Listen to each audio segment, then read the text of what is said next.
CES, as you guys all know, is a love-hate thing. You can tell by my voice that CES can do things to your voice after a couple of days, so I apologize for being a little bit raspy this morning. I'm here to introduce our keynote speaker this morning, who was at the FCC, surprisingly before iPhones. I'm not sure if any of us can remember that time, but there was a time before iPhones. Michael Powell was the former chairman, of course, of the FCC from 2001 through 2005, and was a member of the FCC for about 8 years. Nominated back during President Clinton's, when President Clinton was in the White House, of course, was sworn in back in 1997. He was designated, though, by President George W. Bush's chairman back in 2001 and served through April 2005. Michael's most recent role, of course, began as a tenure the president and CEO of the National Cable and Telecommunications Association just last April. And while at the FCC, we should note that he set out to bring out regulations, to bring the 21st century regulations up to par. As we all know, the changes that really came through from the late 90s up even until today, everything from video phones that we saw in the field, of course, to the chance any one of us can carry around a small computer in our hand, to BlackBerries, which I'm using even as part of this introduction. He's an Army veteran, served at the DOJ, undergrad at William & Mary, and graduated with his JD from Georgetown. And I'm sure if you asked him, it's probably his most proud designation would be husband and father of two. Our keynote speaker for this morning is Michael Powell.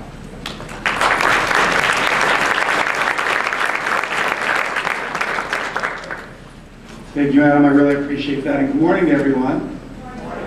I cannot tell you how honored I am to be here, because not only do I share a personal passion for the subject that we're all engaged in, I really do believe we are looking at how to reconstruct the American dream in the information age.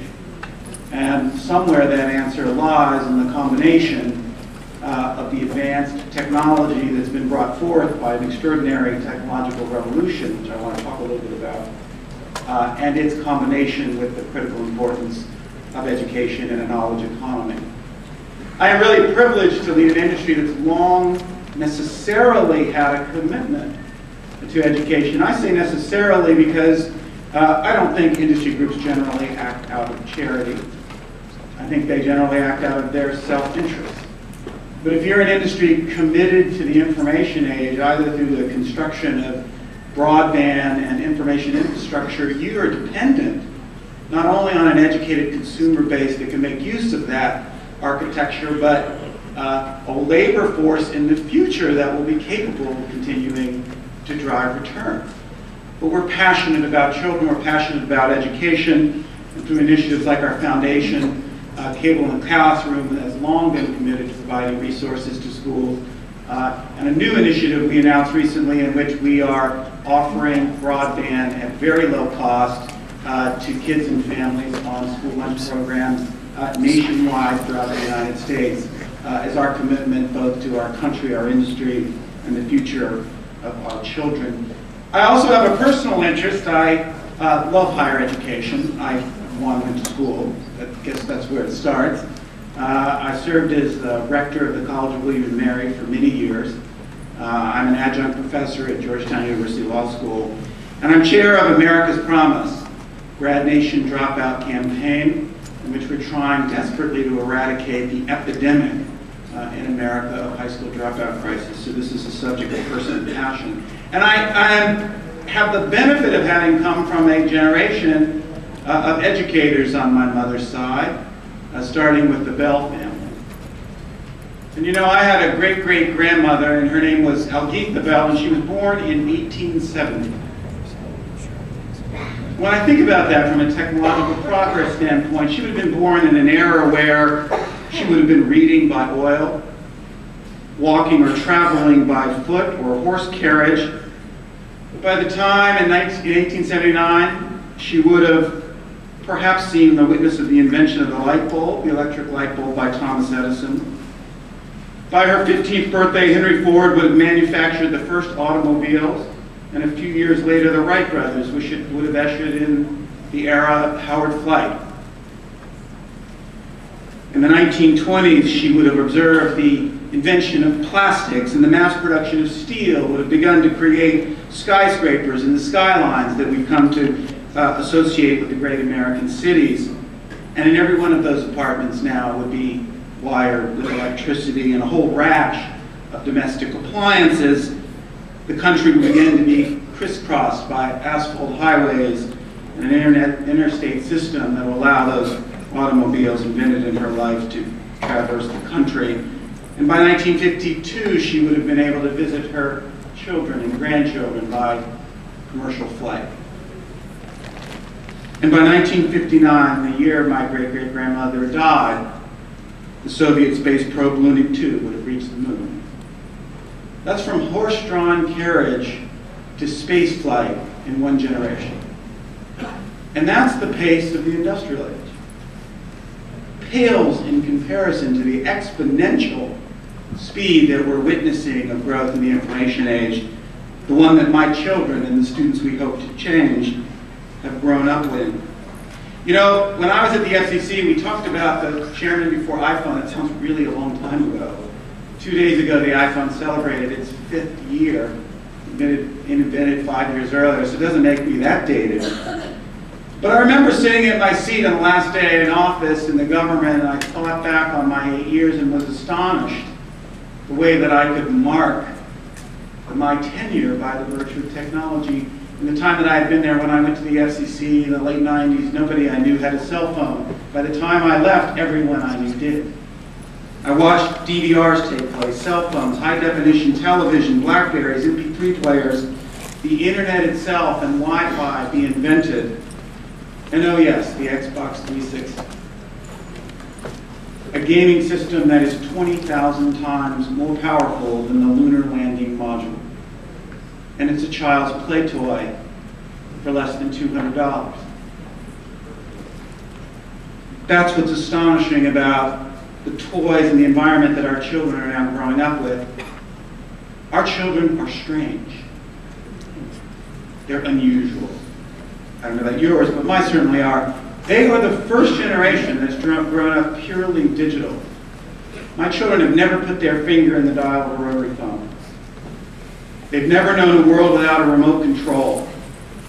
They've never seen the Star-Spangled Banner sign off on television at midnight. They've never seen a vinyl record or record player in their entire life. They are Homo digitates. An entirely unusual species which we can only hope to understand. My youngest son, I remember, really brought this home to me one day in Virginia when the power went out due to a hurricane. Have you all seen Homo digitatus without power? This is a frightening and frustrated creature that begins bouncing aimlessly around the house, trying to understand what has suddenly happened to disrupt his world so powerfully. And I remember him walking into the bedroom of my wife and I and saying, "What's happening? Do you mean we can't watch TV?" "No, we can't watch TV. We can't play Xbox? We can't play Xbox. You can't get on the computer? Can't get on the computer. First of all, I'm very disturbed. He doesn't yet find the common denominator in this whole story. Bottom line, son, none of it works." And he skulks out of the room, quite distressed by this new development. And my wife and I, all of a sudden, are very excited. What does this mean? We're going to have quality time as a family. Someone please find the Monopoly board. We might have dinner together by candlelight. Maybe we'll have conversation.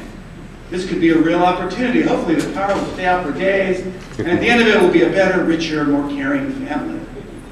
So I got up all excited, pulsed around the bedroom a little bit, and then I hear this noise in the kitchen downstairs, and I hear the digitae crumbling around, and I heard the door slam open, and a whole contingent of them marching out the front door, and I go to the window, and I look out, and there he is, marching across the yard through the driveway with 6 friends in tow, a bag of chips, a box of DVDs, climbing in the back of the Mini. Having suddenly found 12 volts of power, quite serendipitously, he just climbed in the back of Chrysler Stadium seating and proceeded to spend the next 5 or 6 hours watching movies. But I think one of the things that struck me was this is a child that expects to be informed, plugged in, anytime and anywhere. It's also a kid who is intent on finding and creating his world when no one will provide it to him. The theme will return constantly. My older son, Jeff, is also someone I watch with interest. You know, for many years in high school, he had a girlfriend, I think. I never really met this young woman. I don't know that I really even know her name. I did know that her screen name was Clowns Give Me Nightmare 323. And apparently this was a relationship conducted entirely virtually as far as I could tell. But that's their world. And just the other day I jumped in my car, I had my young niece and nephew, and I had the navigation of the car radio system turned off, and as I pulled out of the driveway, my young niece Abby starts screaming in panic. Uncle Michael, stop the car. I said, why? What's wrong? She goes, you don't have the GPS on. How will we know where we're going? So there you have it. They are different. They are the birth, the prodigy of a revolution, and I think the rest of us are frauds. Most of us are trying to adapt to a change that's taken place in our lifetime. But what we really have an obligation to do is make the world ready for the generation that's rising up below us. I love the story of the communication revolution, and sometimes it pays to go back to the basics to understand what we're dealing with. In reality, we are witnessing the confluence of two great technological trends. One we did grow up with and are quite familiar with, and that's the analog communications revolution. Ever since the early 1800s, when Maxwell developed the laws of electromagnetism and allowed us to begin to produce and create electronic systems that could propagate communication through the propulsion of electrons, we had the birth of the analog communications industry. Analog means analogous, meaning I could speak in this microphone and some facsimile of what I say, some analogy of what I say will come out the other end in the speakers of this room. And any communication systems for the next 100 years would spend most of their sophisticated computing power and investment to make those systems of higher quality. The communications systems we grew up with were all about increasing fidelity. Right? There's a reason we called our stereos hi-fi. There's a reason Sprint would advertise you can hear a pin drop. There's a reason that Can You Hear Me Now and the voices of analog communications were all about improving the high quality of this facsimile in the analog system. And communication was very bi-directional. It was just one-to-one, A to B. Telephone company might have been very sophisticated, but at the end of the day, it was nothing but tin cans and string, just at a much more sophisticated level.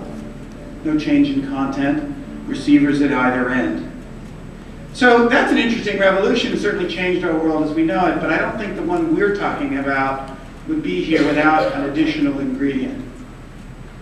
And I believe you could mark that in many ways, but that additional agreement arrived when Gordon Moore and Robert Noyce integrated transistors into silicon in the early 50s, and the microprocessing revolution was born.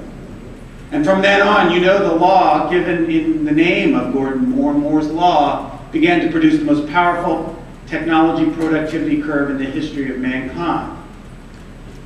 Power of microprocessors began doubling every 2 years and dropping in cost at the same rate. And what we began to have is the increasing power of computers.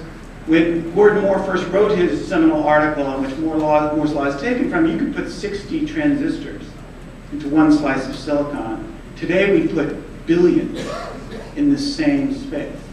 And what that's come to mean is what I think is not only do we have enormous power, we have the ability to miniaturize communication and computing power to a level that interacts with our human senses. It's one thing to have a room filled with a big computer, but we've watched it march from that to something that sits on your desk, to something that sits on your lap, to something that sits in your palm, to something that can sit on your wrist, and then seamlessly begin to disappear into the architecture of our world. As we sit here in this room, this heating and air conditioning system has all kinds of sensors and microprocessors evaluating the room and our collective comfort. You buy a car today, it is filled with hundreds of minor computer processing devices, and when you open the hood, all you see is a big block. being completely controlled by the sophistication of those systems. In healthcare, we begin to see microprocessors inserted into the bloodstream to measure glucose levels, or to replace the retina of an eye, or the lost sound of an eardrum. Our world will be revolutionized not only by the power, but the miniaturization. But combine that with the advances in the storage of data. I remember I bought my first hard disk in the 80s. I was a Mac user, a Steve Jobs disciple, who famously did not want the early Macs to have a hard drive, so he had to go buy one. I remember buying it. Mine was called the Mac Bottom. It was 10 megabits. I still have the receipt. It was $1,082.73. Right now on my hip, I have 30 gigabytes that I paid less than $200 for. My children walk around essentially with cheap storage that can contain, as far as they're concerned, a relatively infinite amount of information. The idea that I can have a device on my hip that holds 60,000 pictures or hundreds of thousands of songs is breathtaking at the price. And then when you add software and the ability to control and interact all of those things, you have these three S's that bring us what I would call the smart tools and toys of the digital revolution, which are all on display downstairs. You put silicon software together and storage in one direction, and they're an iPod or a BlackBerry or a TiVo. You put them in another direction, they're a smart TV. There's nothing that fancy about just recombining these enormous and important components to create these incredibly fun, interesting, and informative and powerful tools and toys. And by the way, that's really the beginning of the democratization of technology. The idea that my little home with Digitei have a device 17 to 20,000 times more powerful than the lunar module is breathtaking. But I even think that's not enough. Its power comes when the neuron network is created and those devices become networked in an information architecture. And the firstborn child of that revolution is what we know as the internet today. And then with that combination of the smart tools and toys and the internet, you have the most powerful innovation platform in the history of the world. And from then on, we've been off to the races ever since. In a world in which everything that we are aware of has changed. Just understand a network, not to bore you with communication architecture, but forever a network was basically a hub and spoke, like a bicycle wheel. At the center of that wheel was some smart institution or some centralized set of computing devices, whether it be AT&T's switch or the US government's mainframes. You, the consumer, you, the people, had no ability to access, know about, control, develop, or innovate in any way the intelligence of that network. On the periphery of that bicycle wheel were just a bunch of dumb devices that were given to us. You grew up with a black or beige phone, greatest innovation of which in my entire youth was the invention of the pink and blue princess phone that could actually hang on the wall, extraordinary long cable. But this thing rings when AT&T tells it to ring. It performs in the way that AT&T tells it to perform. You were nothing but a passive recipient on the edge of the network. We even coined phrases like couch potatoes. We were passive consumers of electronic equipment. The new network is a stupid network. It's completely inside out. There is no central intelligence. There is no company that owns the middle of the internet or the guts of the architecture. The devices, the network is commanded by the devices that we just talked about on the periphery. The most important aspect of that is we've gone from a world of a handful of funded innovators to billions. Billions. Imagine if the brain suddenly adds a billion neurons. The computing capacity that comes with that. And what we have seen is in that first wave of digital natives, people who now have at their disposal a distribution network, a delivery network, and tools powerful enough to change their world when they find it not to their liking. And that's what Sean Fanning did, age 18, who was tired of paying for bad Britney Spears albums coupled together by some music company. And he invented Napster and almost tore down the music industry single-handedly at the age of 18. And by the way, which has never recovered and has changed music forever. Or maybe you're Chad Hurley, just a kid playing around with your video camera going to parties, taking videos of your friends, but you have no convenient way to share it. Nobody offers you this product. So you decide to make it yourself, and you invent YouTube. And you sell it 3 years later for $1.7 billion to Google. Or maybe you're Mark Zuckerberg, bored, sophomore at Harvard University, age 24, no, not at the time, 20, who decided that socializing in the traditional ancient ways was not to his liking. You know the rest of the story, some $100 billion of value later. Or Sergey, or Larry, or any one of the other young people who go out and make the world in their image. They are not tolerant of being dictated to in this space. The other thing that's changed radically is communication systems were always these analogs, but we invented the ability to digitize them. What does that mean? It means the whole of human communications has now been reduced to an alphabet of just 2 digits, 0 and 1. I put zeros and ones in one order, they're a picture. I put them in another order, they're a video. I put them in another order, they're data. And more importantly, you now have translated communications into a language spoken by the machine. So now we can computer process. And what do I mean by that? Now I can speak in this microphone in English and have it come out French. Now I can speak in this microphone orally and have it converted to text and sent to a BlackBerry. You know these products, you have them on your apps, you download them every day. We can convert and redistribute communications in perfect replication. Remember, the challenge of the information age before was to get that quality. Now we have perfect reproduction, which is why Hollywood is panicked about the ability to reproduce or take a movie or redo Harry Potter in the basement of somebody's home. So this has really changed remarkably. And it erases distinctions we used to have between these spaces. Markets have changed too, not to spend a lot of time on it, but once upon a time there was something called a telephone company that used a twisted copper wire to provide a two-way voice service, and we called it Telecommunications, and it's regulated separately and specially, and there are a handful of companies we called the phone guys. Or they use coaxial cable to provide video services, and we called them the cable guys. Or broadcasting. They all now have networks that are convert to digitalization, use data and the internet, and they all provide everything. There is no difference of any meaning anymore. Those spaces erase. And the other thing that happens is, for Homo digitalis, we've gone from mass market to mini market. What was the single phrase you would say marked the industrial age? I would say it was one size fits all. It was Henry Ford, you can have any car you want as long as it's black. The great industrial invention was the assembly line, continued and steady reproduction of the same thing. It was houses that had the same floor plan in Levitan. It was the man in the gray flannel suit. It was Karl Marx's anxiety that man had become a cog in a machine. It was mass media, one to many. We all sat around the television set at 6:30 and listened to Walter Cronkite at the same time.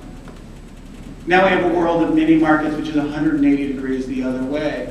High degrees of customization, individualization, make the world your own. That's the key to the kind of markets we see today. And then what happens to the consumer, and by the way, now that we get to education, the student. The first thing I know about them is they demand to participate in their interactions with technology. They will not be passive. One year when I was at the FCC, the Nielsen ratings came out, and television companies were panicked because little boys had disappeared. They were not showing up in the ratings. Part of that was they were playing gaming systems. So I was curious. I had two little boys. I went home and I said to them, why don't you guys watch more TV? Dad, why? It doesn't do anything. It doesn't do anything. To them, communications is a verb, not a noun. They have to be an active participant. Watch them. They can't sit there without control of the remote control. They want to sit there and shoot at the TV, or interact with the TV, or be invited to have their opinion or their interest represented in it. They are more social. Today, HD kids rarely manage any part of their life in a way that they don't anticipate working out with teams or groups through social collaboration. Whether that be their love life, their homework, learning how to drive, or anything else. to them, their first impulse is that's a collective action. It's interesting when so much of scholarship has this model of some solitary exercise of the pursuit of information and knowledge. The train is going through the room. Personalization, this mini market idea, consumers and kids will demand things to be made for me, not us, me. You don't like Amazon. You don't like eBay. You like my Amazon, my eBay. You like highly customized, individualized services that bring you value. You know, a perfect example of this, another great story, is my son Jeff. When I was at the FCC, it was when MP3s were invented, and all of a sudden kids are downloading music on Napster. So I was curious, and I go home, go to the family computer. That was a day long ago when there was one computer in the house. And I'm like, oh, what's this folder? Open it. 4,000 songs. I don't remember buying those. So I say to my son, you know, Jeff, I'm kind of in the government. I'm a public official. I sort of downloading music to no end, I think is a bad idea. So I'm going to be a good father, and I'm going to give you a little iTunes account, which has just been invented. It's a great new service. Songs are 99 cents. You're going to love it. He looks at me with just indignance dripping from his lips. That sucks. Music should be free. He storms out of the room.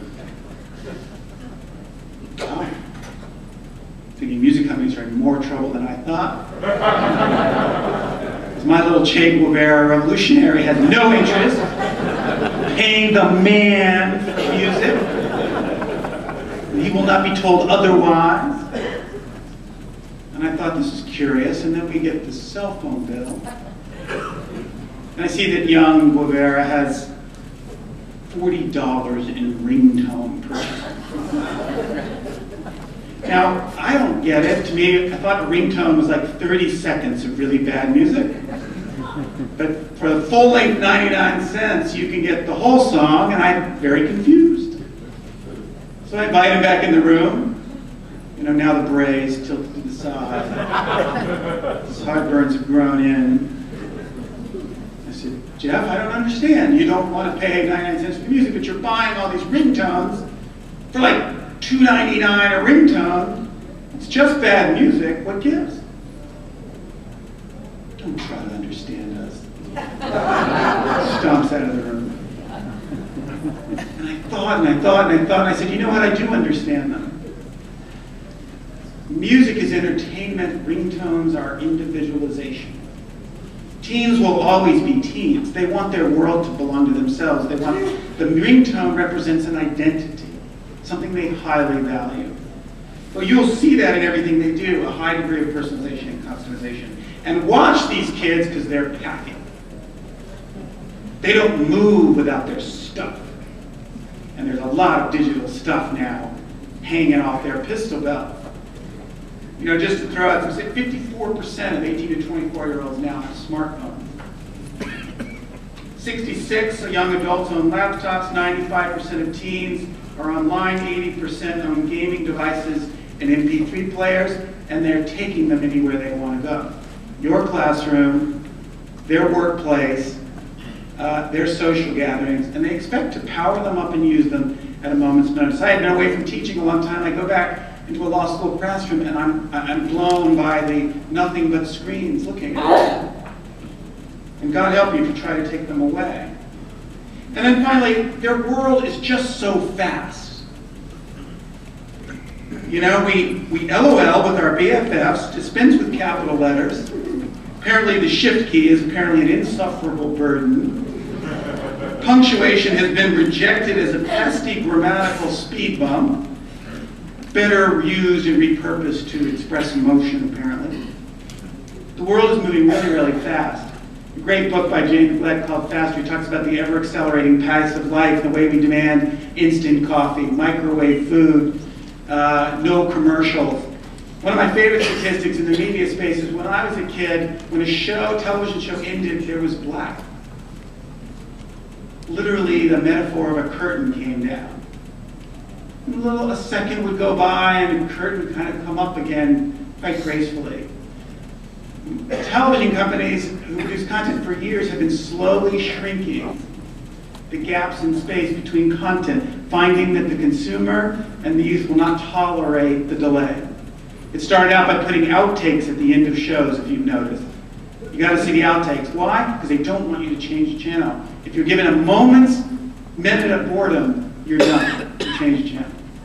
Now there's almost no separation between cuts in the editorial process. My kids work at this incredible speed.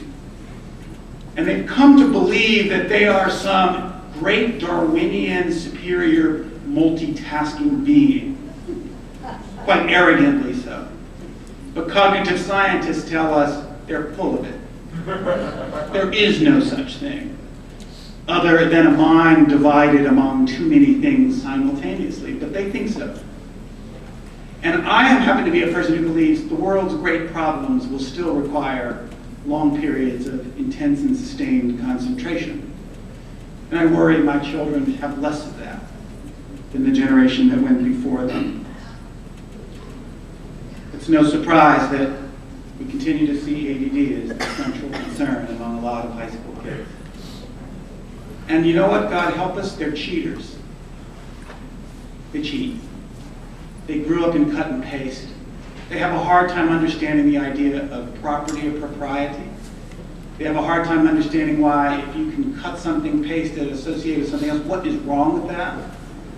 Some studies put the number as high as 2/3 of kids admit to cheating on tests or assignments through digital technology.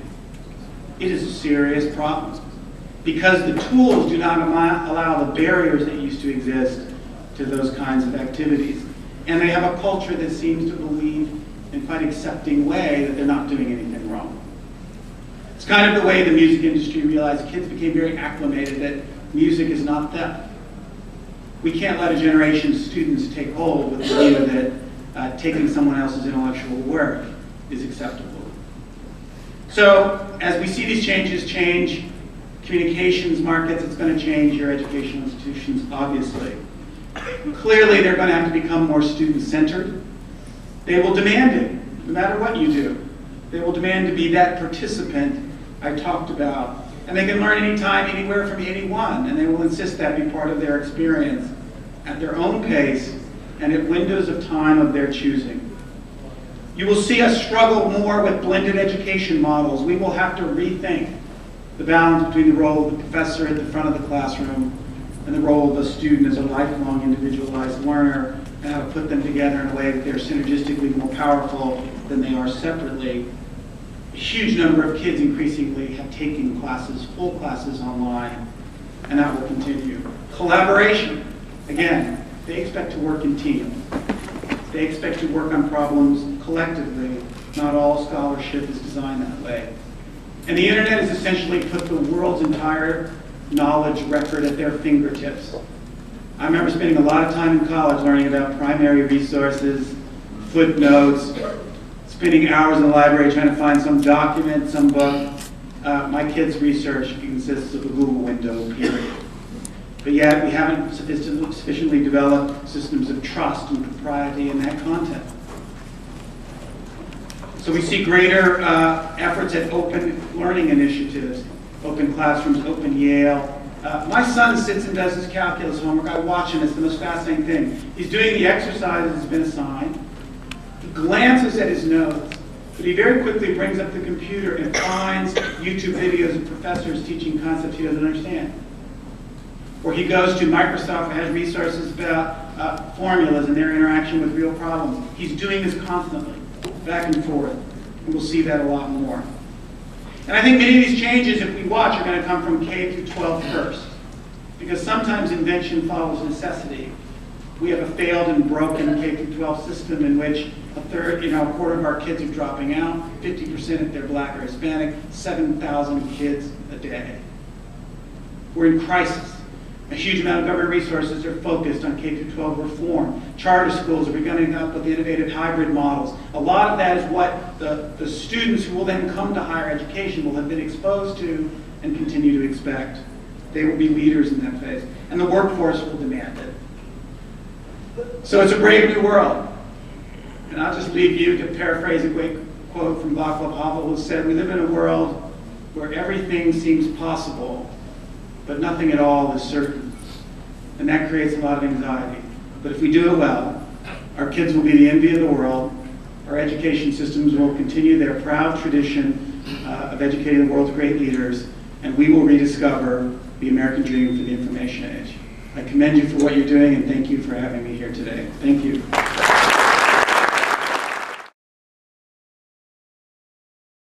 I'm Brad Bugler from Indiana University. I'm the CIO there. I know you know a lot about networks and telecommunications.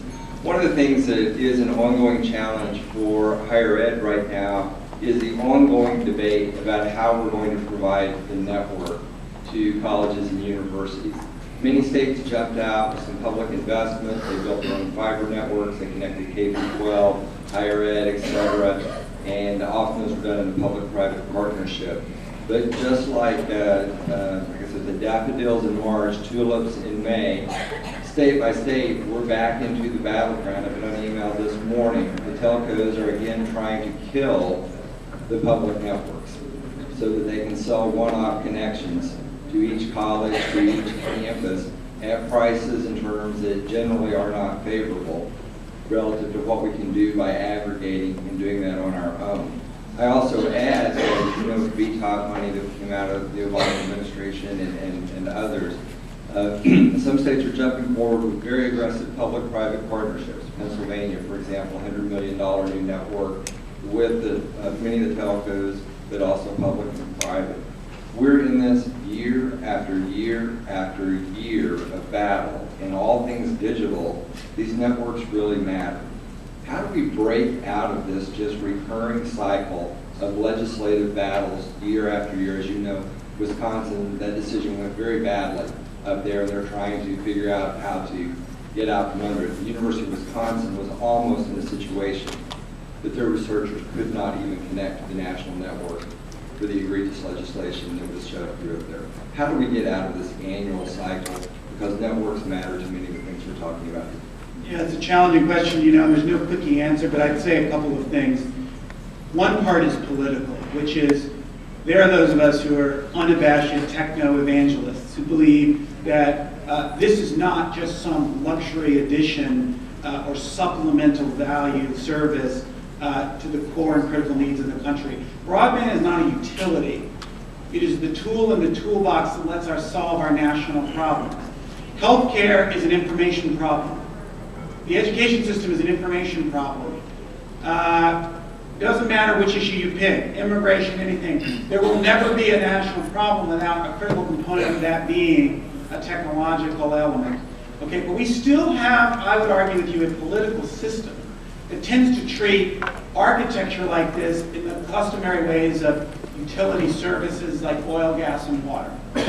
And we have to transform that approach and perception, right? This is not about continued regulatory investment or regulatory regulation. This is about critical and essential tools for the solution of problems. So there's one, this philosophical, analytical, cultural transformation that has to happen, particularly in legislatures, because there's no greater frustration, if I'm going to be blunt, than walking into most Congresses or legislatures or General Assemblies and trying to have a conversation about the value of IP protocol with your average elected representative. And I'd like to see initiatives that hold people responsible for that. If you're running for mayor and you're going to come out and tell me about how the garbage is going to be collected, and you promise to fix roads, and you promise to fix up the buildings of school, I want to know what you promise to do to make sure my children have access to 21st century information architecture. This rarely is a component of a traditional political campaign. Secondly, just real quickly, I'm most believing in the idea that these have to be partnerships for a couple of reasons. One, I find state governments to be unreliable partners from a funding and durability basis. I ran the board of a major public institution for many years, one that is the second oldest college in the United States, a jewel to the state of Virginia, one that has educated the likes of Thomas Jefferson, and the state of Virginia provides 16% of our operating budget. This is before we even have a conversation about technology. And I just don't have confidence in either the legislative process, the political process, to provide the kind of consistency needed. So you have to bring in partnerships that have models that have greater incentives for that investment in the longer term. That's easier said than done, but that's why. And then the other thing I find is that even when you get some great network built off by a purely public institution, it's hard to keep it innovating at the rate the technology demands. For example, in America, we wired every classroom in the country with broadband. But if we did it today, we would have done it wirelessly. But we're stuck with what we did. We don't have a great model for another $2.25 billion, per year to do it again. And so you have to launch onto something that has an innovation cycle that keeps up with Moore's law. So, private sector is motivated by those incentives. That's part of the answer. But we also have to change the way the public government thinks about it.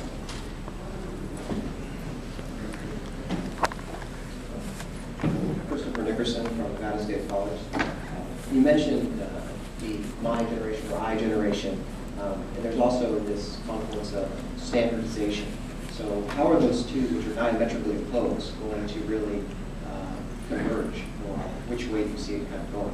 So I still think it's personalization, because I think what gets standardized is the methods and approaches to customization. Meaning, Windows, for example, just to use an example, Windows 8 might be a standard platform, but it comes with infinite variability.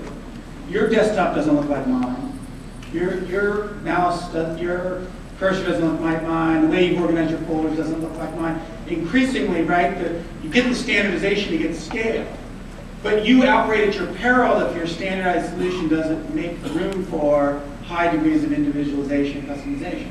So I don't think that very many people who tried to force a one-size-fits-all or closed system, and we could talk for hours about Apple, the argument that they're closed, but I would argue that they close in a very creative way that allows consumers to still have these benefits. So I think they go together. Standardization brings efficiency and scale, but we shouldn't confuse that with it better incorporate the variables that allow a high degree of specialization for the individual user.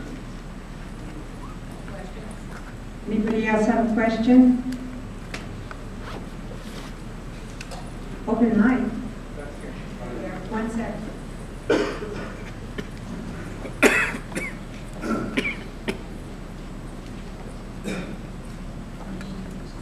Good morning. I'm Denise Spiro. I'm from West Palm Beach, Florida. I'm actually at an early childhood school through 8th grade, and we're in a lot of technology, and I'm kind of like you, stuck back in, we want our children to advance, but I still think we should teach them cursive handwriting stage and about the ADHD and everything. So where is the balance? We want to prepare our students. All of our students have notebook laptop computers in 5th through 8th grade.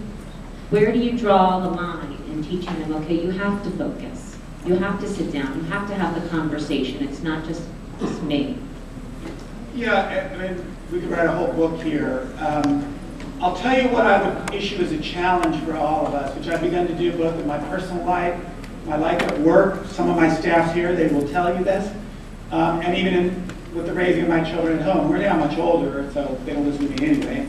But we have to understand that all the stuff I talk about, digitalization versus analog, is not some evolutionary substitution as if all things digital are now superior and all things analog are inferior. That's a terrible mistake. So for example, beauty is analog. A leaf waving in the wind on a tree is an analog function. That's an elegance that a binary system doesn't generally produce. The human computer can say the word yes over 130 distinct ways. And I can convey meaning to you in 130 distinct ways with one word. To a computer, yes is only one thing. It's on or off. That creates a sort of rigidity in computing systems that isn't replicated by human intuition, wisdom, repose, reflection, insight, daydreaming. I mean, everything that we should remember is that 3,000 years of evolution has produced a computer that's head and shoulders above anything that's going on in electronic space, and that's this. And I think that that has to be nurtured more consciously and more openly than we have. If I were raising my kids again, I would say on Sunday morning, our family sits down and reads for an hour, period, and everything goes off. I would never tolerate my children pulling out their phones at dinner. I would force them to have conversations with people in long form, right? So it's not, yeah, sure, I guess. You know, I would make them spend more time with their grandparent, who won't tolerate that. I mean, I have a whole lot of things I do over. But I think that we have to see it. You know, if you read the Steve Jobs biography, which I really would commend to you, his genius was that he understood that you had to be an artist and a technologist. You know, you had to be a liberal artist as well as a scientist. And I hope we don't lose that, because I'm far from persuaded. So I have lawyers who work for me, and I say, you can't email me a legal memo. I insist it be in writing. I think you do something cognitively different when you produce paper than when you produce electronic email. And I've seen the difference in good work and bad work. I had a judge who once showed me this article, kids get married to their work too fast because it looks so good. And when I was in college, you wrote a paper, I still had to pull out legal pads and write for hours and days, and I got to hire someone to type it. It was a very laborious editorial process. My kid writes a paragraph, he thinks it's Chaucer. I mean, the spelling's checked, it's formatted right, it looks really good. And what we find in research is they get wedded to the work at a stage where it's nothing but rough draft. At my age, at that time, I would have seen nothing but handwritten scribble on a legal pad. He sees something he thinks is finished. And forcing the editorial process to go on 5 and 6 and 7 rounds is hard with this group for that reason. I have a question for you. Yes, ma'am. You said you would not let your kids bring their phones to the table. What do you do when it's your husband? You need to get him under control. I rest my case. That would take a whole separate summit. Let me suggest before we end that when we break, people in the back who are standing, you need to find seats, and it's a good thing to come up here and look around what you do. Why don't we see if there's one last question?